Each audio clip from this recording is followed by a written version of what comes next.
On behalf of GeekWire Studios, welcome everyone to Transform, AI in Action, presented by Microsoft Azure and Intel. I'm your moderator, Steph Strickland. It's not every day that you have an opportunity to talk about artificial intelligence, computer vision, and a contest that can help improve the world we live in. But that is exactly what we are here to do today. Let me go ahead and begin by having our esteemed panelists introduce themselves. We'll start things off with Prem. Hi, Steph. Great to be here. I'm Prem Prakash and work at Microsoft as a director in product marketing for Azure AI services. And Zoe, let's come to you next. Hi, Steph, and hi, everyone. My name is Zoe Cayetano. I am a product manager within Intel, and I'm working currently on the AI inferencing developer tools and applications. And Satya, please introduce yourself. Hello, everybody. I'm Satya Malik. I'm the CEO of OpenCV.org. And Brandon, it's your turn. Hi, Steph and everyone. My name is Brandon Gilles. I'm the chief architect of the OpenCV AI Kit and the CEO of Luxonis. Satya, I want to set the stage with you, and I want to talk about this intersection of computer vision and artificial intelligence. It is such an exciting time in the field where we are seeing developments in the last 10 years that were the stuff of science fiction. I believe you sort of described this all as a rocket ship taking off. Help set the stage for what OpenCV is and how it fits into what we're here to talk about today. Thanks, Steph. Yeah, so computer vision as a field, if you think about it, it is the study of getting information from images and videos. Whenever we analyze images and videos, to get some kind of information out, that falls under the category of computer vision. Artificial intelligence is the field where we try to make machines smarter. So you can think about computer vision as the eyes of artificial intelligence. You know, artificial intelligence could also have speech recognition, natural language processing, and so on and so forth. In 2010, there was this large-scale visual recognition challenge where for the first time, we had 1,000 different classes of objects to be recognized in a very large data set of 1 million images. And such a big data set was never gathered. Earlier, we used to talk about 100 different classes, but with this one, we really were at 1,000 classes. So things were not really working. Back in 2010, when this challenge was introduced, the top 5 accuracy was only about 72%. And as science progresses, next year there was a 2% increase. The top 5 accuracy was 74%. But in 2012, there was a tsunami. There was this seismic shift in how the analysis was done, and deep learning was used for the first time to this data set. And the accuracy jumped from 74% to 85%. So that was an 11% jump in accuracy in a single year. And obviously, everybody took notice, or as I like to say, that I fell off my chair when I first saw that paper. So that's when the AI revolution in computer vision really started. And after that, it really took off. In 2013, all winning entries were deep learning based. And by 2015, we were beating human level performance. Multiple teams were beating human level performance of 95%. So that's how things have progressed. And like I say, that deep learning has now been applied to many different areas in computer vision, from image classification, object detection, segmentation, etc. And now we are also seeing another revolution within a revolution taking place, which is the edge AI revolution. When we started this, AI is computationally very heavy, and we could just do it on the cloud. And things like Microsoft Azure, they have done a great job in bringing this processing power to the masses. But now we are bringing this processing power to the edge computing devices, like smart cameras, etc. And that's where Intel comes in with their Myriad X chip. Since you specifically mentioned hardware edge AI, I want to, Brandon, talk to you about how you got involved specifically with OpenCV, because what we're really here to do today is to get people excited about a contest where they can solve a problem in their world, in their part of the planet that can improve humanity. So let me jump to you next, since Satya had mentioned it, and talk to you about your involvement with OpenCV and this contest. Right. So we got involved. I was trying to solve a specific life safety problem. And all this stuff is, really bleeding edge. Like, we're talking about 2012 is when this all started, in like the first ways in these competitions that are using huge computers. And I was trying to solve a problem that required embedding this into some tiny device. And Intel, it turns out, had made a chip that was perfect for that. That was incredibly bleeding edge, right? That had these capabilities that were, in 2012, huge computers taking tons of power. Now it's on this little chip. But since it's so bleeding edge and so new, there was no way to leverage that chip to do what I was trying to do. So we either had to just give up and wait on someone to do that, to leverage the chip and to build all the software and frameworks and hardware systems around it, or take on that challenge. And so we decided to take on that challenge, and we saw that there was a bunch of applications of this technology, not just the kind of myopic problem that I was trying to solve, but all sorts of other industries. And in believing in the power of disruptive technology, we open sourced as much as we could to allow other engineers to build off of this. And Dr. Malik found us on one of our very initial releases and said, well, this is great. This aligns perfectly with the mission of OpenCV, right? You're already open sourcing all of these things. This is something we've also wanted, right? Like, we see that these sorts of spatial awareness, spatial AI systems where you can mimic human-like perception real time on an embedded system is incredibly useful in the chipsets there, but you can't quite use it yet, right? And so he found us and said, well, we should definitely go together on this. You're already open sourcing things. This is so useful. We want it. All sorts of other people would want it. And our community wants it, most importantly. And so we can provide a platform to get this out to the community, to get it to all these, disparate branches of engineering, whether it's commercial fishing, for example, or other life safety systems, or you name it, in terms of applications we could never think of, would be able to discover that now this solution space exists. Well, that's what open source does, like you said, talking about applications and uses you've never considered. That's what this democratization of technology does, which then, Zoe, leads into you, because Brandon specifically mentioned Intel. This is a hardware story, it's a software story, it's an Intel Dev Cloud story. Help set the framework for Intel's involvement in this particular exercise. Yeah, and I would actually add one more thing to that, Steph, is its ecosystem. You can see it here in this panel, where it's OpenCV and Luxonis and Microsoft and Intel working together. And that is really the power of ecosystem, bringing all of these tools together and creating that interoperability, where you could use things like OpenCV for the standard functions and the library that it has that really revolutionized the computer vision industry. And new tools from Intel like OpenVINO Toolkit, which allows you to do that inference across heterogeneous compute, whether you're wanting to use a CPU with, say, an integrated GPU on your laptop, or a Raspberry Pi with the Movidius VPU.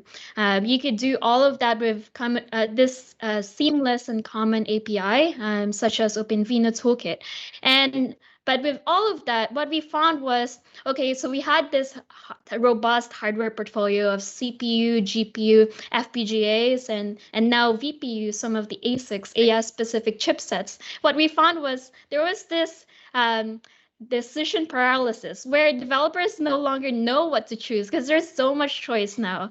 And they were concerned about form factor or size and power constraints, and they had all of these different components and requirements, and there's no one size fits all. So that is where the Dev Cloud for the Edge comes into picture, where now you could try before you buy. Before, you may have heard somebody else tell you that, oh, maybe a Xeon might be a good solution for that, but you might want to try it for yourself and for your specific application and for the specific requirements that you have for your project, your solution, and what you're trying to solve, and really focus on the problem that you're solving and making sure that you get to those requirements, whether it's the performance or the power consumption or the form factor that your solution is trying to solve for. You could not have given me a better segue into bringing Prem into this conversation. Azure fits into this in a really beautiful way because it offers a platform where people can build, train, deploy, manage machine learning models, and to produce results in a matter of days. And it does so in a way where they can come to the cloud with that information in a lot of different capacities, using a lot of different tools and applications available to them. Yeah, I think what Satya mentioned earlier and around the explosion of data and increased computing power through the cloud, what has happened is that there is just so much more you can do to really build complex models, train models, and that has driven huge advances in AI and made it really very applicable and real for organizations. And we are seeing that across organizations. Azure Machine Learning is really our platform that enables building, training, deploying, and managing machine learning models. So when you think about machine learning, it has various components to it. And what you really need to do if you want to think about end-to-end is to make sure that you have a platform that not only allows you to build models in the way which is convenient to you. So for example, Azure Machine Learning allows you to build models in visual interface, or has built-in Jupyter notebooks, or has its own automated machine learning technology. So you can use any of those technologies depending on whatever works for you to really build the model. It has all the compute power you need in Azure to really train the models over huge amounts of data. And that's where we have brought in a lot of optimization that we have with deep speed, Onyx runtime, which allows you to actually train these models at a much faster rate, 10 times faster. What it does, it saves a lot of time and saves you a lot of resource and money as you are training these models.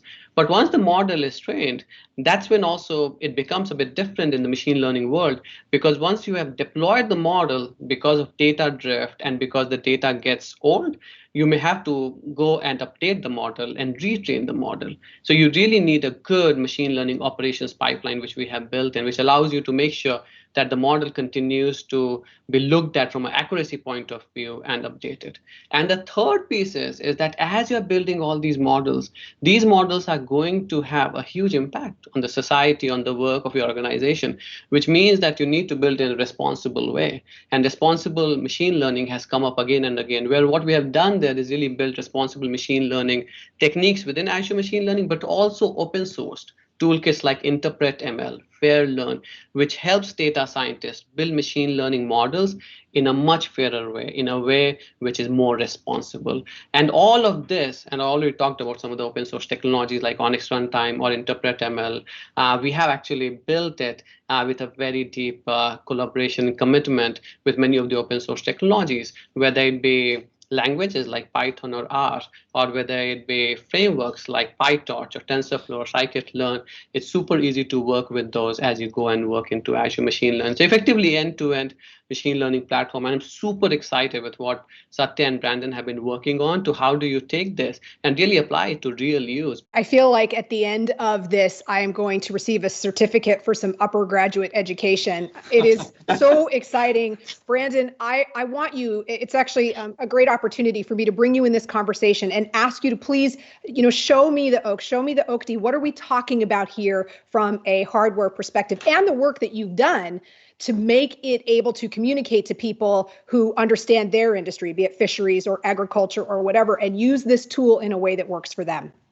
Yeah, absolutely. So to start off showing the hardware, everything comes back to computer vision. Unfortunately, my webcam is not autofocus. This is though, so it's not going to show super great. So this is one of the units. So this will be used in the spatial AI competition. So it's got 3 cameras, global shutter for doing depth, and then 12 megapixel for doing high resolution imagery, including lossless zoom. And it's designed modularly so that you can prototype with this. But more importantly, you're trying to solve some problem in your industry as an engineer, and that's the premise of this competition, is to discover what those are and enable. And so it's just a module that provides all this capability, and then kind of plug and play cameras that you want. So these little cameras, you can install it on your own hardware, and we have open source hardware that allows all of that. And then when it comes down to the end application, we're building this. We call it our pipeline builder generation 2. Which allows these folks to literally drag and drop So say if you want to run one neural model and you want to run some other traditional computer vision function, which pair really well together, you can drag and drop those functions. So you want to run stereo depth and then a neural model to detect a fish, and then another neural model once you've detected a fish to run the species of fish, and then maybe there's another neural model that then runs the disease of the fish, and then is then leveraging the depth information to know the size. And so you can develop this histogram of, okay, we have this species of fish of this size, and it turns out, the biggest ones are diseased, right? Or some other flow. And so you have this visual pipeline builder with this open source software and hardware, so you can go, actually productize after you've prototyped with something like this, the 3-camera variant, or if you don't need depth information, theoretically somewhere here, my 1 camera is on my desk. But we have, all sorts. He's a of maker's form maker, factors. you can tell. Yeah, it's somewhere around here. And so that's the mission and premise, is to allow you to get up to speed in your industry by dragging and dropping with something you just plug into your computer. And then you can take that and customize it however you want using modular hardware, and then open source everything, hardware, software, and AI training enabled by Intel, and then by Azure training too, so you can get up to speed quickly and not have this barrier to entry of how do you close the ecosystem, right? You're like, okay, we have this model, it works okay. We need to refine it on this data, like Prem mentioned, because this has changed. The environment's a little bit different. We're deploying here, so the view of the fish in this continued analogy is totally different now. So yeah. I think it's valuable to bring in the analogies because it really helps drive it home for people to think, wait, how does that apply to the problem I'm looking to solve? Satya, you specifically wanted to leverage Intel's toolchain because of the advantages that it offered. Talk to me a little bit about that, please. So, first of all, there are a few different things. There are 2 different categories of algorithms. One of them is traditional computer vision algorithms, which are still very valuable because they are quick. They don't require a lot of computational power. And then there are other algorithms which are deep learning based. And Intel's MyriadX gives, it's a combination of both of them, which is pretty unique. If you look at other solutions in the market, usually they have good neural inference, which MyriadX also has, but there is no support for traditional computer vision algorithms. But if you look at MyriadX, you can actually do a lot of traditional computer vision algorithms, like you want to find motion estimation, you want to do stereo depth estimation, etc. The hardware support for those algorithms is built in. And so you also have neural inference, and you can actually customize how much of the processing power you're going to devote to traditional computer vision algorithms versus your deep learning based on the application you have. So that's very unique. And our OpenCV AI kit, it squeezes the performance out of this chip beautifully. So that's actually what impressed me when I first talked to Brandon about it, how much performance was squeezed out of this chip. I think every developer watching right now went, wait a minute, you had me right there. That was the phrase. Being able to maximize things. Prem, I want to go back to something that you mentioned earlier, because it's going to help create a very at altitude view of what a contest like this can do. You mentioned that you have big clients using Microsoft Azure, and we didn't necessarily go into the specifics that you are able to talk about. Give me some real world examples for folks about what this looks like in the real world. I'll talk about 2 key examples, and goes back to some of the work that we're talking about in Azure Machine Learning. AGL is an Australian private investor in renewable energy, and they serve like millions of customers in Australia, from gas to electricity to telecommunication, lots of things that they manage. And as they were thinking about machine learning and really thinking about some of the distinct usage patterns that their customers have, we're talking about millions of distinct usage points, etc. And they're thinking about how do we really make models which can serve each of these areas, for which they needed to build a mini model scenario, which means that there's a common base model that need to be customized for each of these different customer pattern which they are seeing, for example. So what AGL did is that they used Azure Machine Learning's MLOps feature, and they built actually 4,500 unique models. And then they took these 4,500 unique models and started to deploy. But the most important thing is the time it took for these 4,500 unique models to be created was 2 days instead of multiple weeks. And that is the advantage, that they were able to train these models 20 times faster than before because of some of the efficiencies and optimizations that we have been able to build into Azure Machine Learning. So AGL is a good example of how they were able to use ML operations for many, many model scenario. The other example is EY. EY really is one of the largest professional services companies in the world. And as when a bank grants and denies a loan, the reasons must be appropriate. So, for example, we have recently seen many examples where sometimes when a loan is denied or granted, it can seem unfair. And therefore, if it's a machine learning model which is involved in that, one should be able to explain. And for example, in the US, we have Equal Credit Opportunity Act, which prohibits banks from discriminating against credit applicants based on things like race, religion, and sex. So what if an algorithm system denies a loan? How do you explain that? So what EY did is that it took the responsible AI capabilities within Azure Machine Learning and developed their EY Trusted AI platform, which would assess and mitigate unfairness in machine learning models. So what this allowed them to do is actually using fair learn with real mortgage data, they reduced the accuracy disparity between men and women approved or denied loans from 7% to 0.5%. And so through this kind of platform, EY has been able to help its customers and regulators alike to gain confidence in AI and machine learning. You've reduced the risk. You have knocked down the impediment for people getting involved, which then takes me right back to you, Brandon. What were some of the real world examples that you saw in the contest? So we had, I think, 235 entrants in the last competition, and I believe over 65, maybe 70 were for visual assistants. And our number one winner actually was in visual assistants for people who are blind or with visual disabilities. And so it used the OpenCV AI kit with depth to perceive the world and provide you feedback on the world around you. Again, it's all about human-like perception, so you can help humans with disabilities. So it would tell you where stop signs are, it would tell you where crosswalks are, it would tell you when you're approaching a crosswalk, it'll tell you if you're veering towards a street, if a car is on your trajectory. All those sorts of things are now possible on an embedded system and at a level where you can wear it, right? So you could make smart glasses that can perceive the world, or you can make, some sort of like chest strap or something that's even at the scale where it's on your wrist, right? So you don't have to, crane your head around to perceive. You can perceive with your hands even and provide you feedback in other means, whether it's haptic feedback or even tactile feedback or audio feedback, which the winner did audio feedback, so it described the world around him so he can navigate using both AI techniques, but then also traditional computer vision techniques. So one of the more interesting ones from Pierre Manjot out of France was like kind of a tour de force in touchless controls.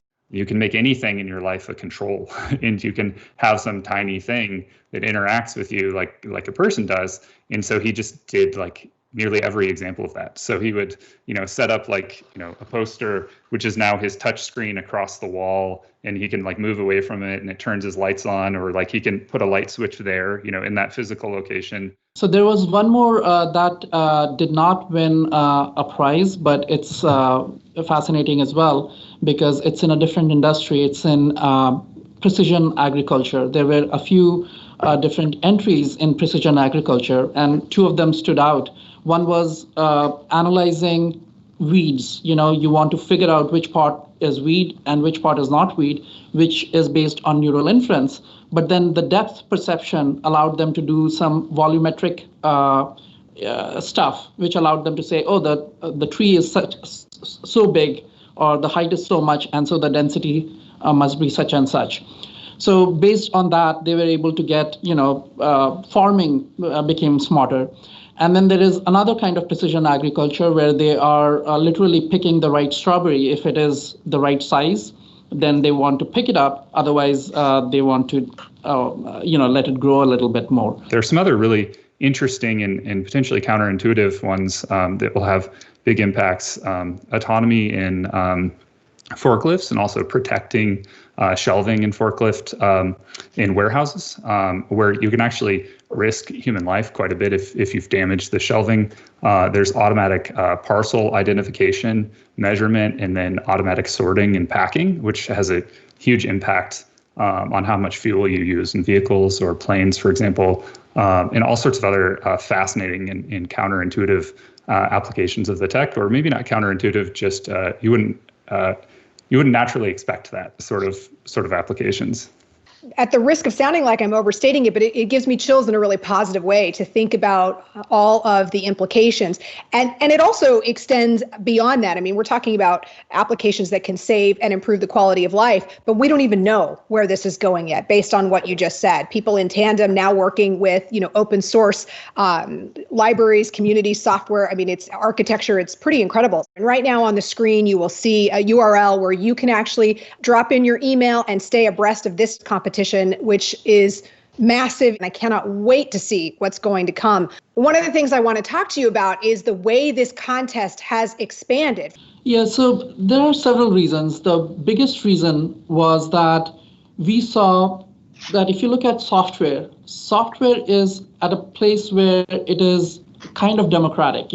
Everybody can have access to software. If you're in India, doesn't matter, China doesn't matter, even in Africa, as long as you have some level of connectivity, you can have access to the best software, the best code out there people are sharing, and that's great. With hardware, it gets very complicated because people do not have access to cutting edge hardware. And we wanted to build something. I grew up in India, and we wanted to make sure that people in different parts of the world where they do not have easy access to this cutting edge hardware are able to get their hands on this device, and then let's see what they do, right? It's the imagination that will explode when you have these devices in the hands of people around the world. Also, the problems in different parts of the world are very different, right?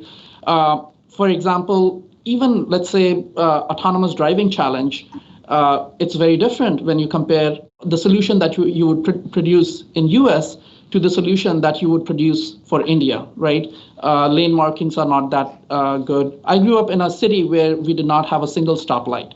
We want to bring AI to the global workforce so that they can solve problems that are relevant to them. Zoe, you got your start, speaking of access, to dovetail off what Satya said. You got your start in this line of work actually in physics and in academia, which is where a lot of these tools resided, a lot of these opportunities resided, and they weren't necessarily available to people out there trying to solve on a more local scale problems in their communities. How exciting is it for you to have your thumbprint and to be a part of this, given where you started versus what you're trying to accomplish now with Intel? Yeah, that's right, Steph. So I started actually as a data scientist, and at the time I was working at a particle accelerator lab, and whenever you want to do an experiment, you had to wait a year, and you have to create this proposal to submit to say Geneva in Switzerland, and actually conduct your experiment, and you have only 4 hours of access to that accelerator because so many thousands and thousands of labs want to use it, and so that's where I got my start in data science and kind of using all of these different tools to make sense of data. And I wanted to get into where it's actually being used by many other folks and many other developers, whether they're working in a 50% engineering team or a 5-person team.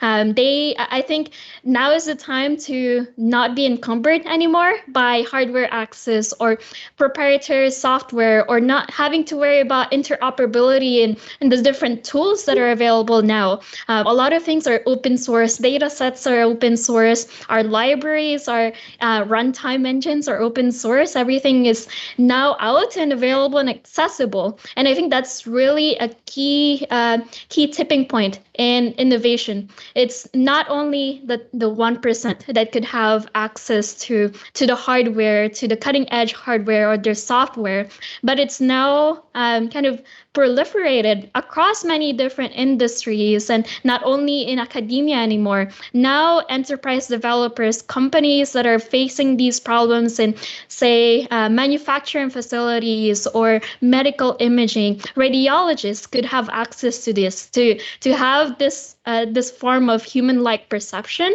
in different types of problems all over the world, and every industry, virtually every industry, you could kind of foresee what kind of use cases this could impact. Prem, I want to come to you because that actually really encapsulates what we are discussing here today as we get ready to wind this panel down. I want to know if you have any sort of concluding thoughts as we really take that at altitude look of what it is all these teams here are trying to accomplish. It's really awesome to be working with Intel, OpenCV, because at the core, what Microsoft is trying to do, and I think all of us now here are trying to do, is really empower every person in organization to achieve more. That's our mission. And I feel like with this approach, when we are going across the world, we are going to various regions with hardware, with software, really helping users, whoever wants to play with it, work with it, to have their hands on these devices. So this is really exciting, and we're looking forward to what people do with it. And it's an amazing partnership that we're looking forward to with OpenCV and Intel. I feel privileged to have the opportunity to bring this story to people and to the developers watching this who are interested in entering. Brandon, I'm wondering if I can get any sort of concluding thoughts from you. Yeah, I'm just really excited, like Prem, to see what the world does, right? Like we got so many things that we just didn't anticipate with this technology, and saw, in just a handful of months, engineers develop things that were like science fiction, even a couple of years ago, where you're cramming a human level perception into something that's this big, right? To solve a problem that you just thought was unsolvable. So there's one of the things even is just discovery of these problems that now engineers who are in those fields, they know the problems exist. They see this and they say, okay, this is now a solvable problem. And even the discovery of that alone is really interesting. But then seeing them actually go prototype a solution where you're like, yeah, it's like an 80% solution to solving that problem that a couple of years ago was science fiction. That's the thing I'm so excited about is that discovery and that learning on a global scale, right? Because we're going to learn what are the pressing problems in Africa that we didn't even know existed, right? At least me personally, and certainly weren't solvable. And that whole discovery globally, and then this future development of open source tool sets across all these different industries, right? That's what all this is about. And then what that spurs on, the companies it starts, the further ideas and further discovery of problems and things we can solve, and in the engineering efficiency that brings to the world. That's what I'm most excited about. We discussed learning, and Satya, as I bring it to you for your concluding thoughts, offering, artificial intelligence, computer vision, imagery in an open source fashion where you have compiled this library so that the learning can extend beyond your immediate borders and for only those people who can afford the access to it, really touches on everything that the other three panelists have mentioned today. I'd just like to give you an opportunity to close things out for us. I definitely think that this contest and the solutions that will come from it will be amazing. I would like to, end with a quote from Victor Hugo, who said that nothing is as powerful as an idea whose time has come. And I feel that spatial AI is an idea whose time has come. And it's going to be a big revolution, using not just neural inference, but depth estimation together to create this human-like perception. And I invite everybody who's listening to this to participate in this global competition. There will be lots of prizes, but I hope there are lots of surprises, the positive ones. There will be both, for sure. And we've got that URL on the screen for everyone. So please take a minute, check it out. It has worldwide reach, which is a wonderful thing. I just want to say thank you to our panelists and thank you for your time.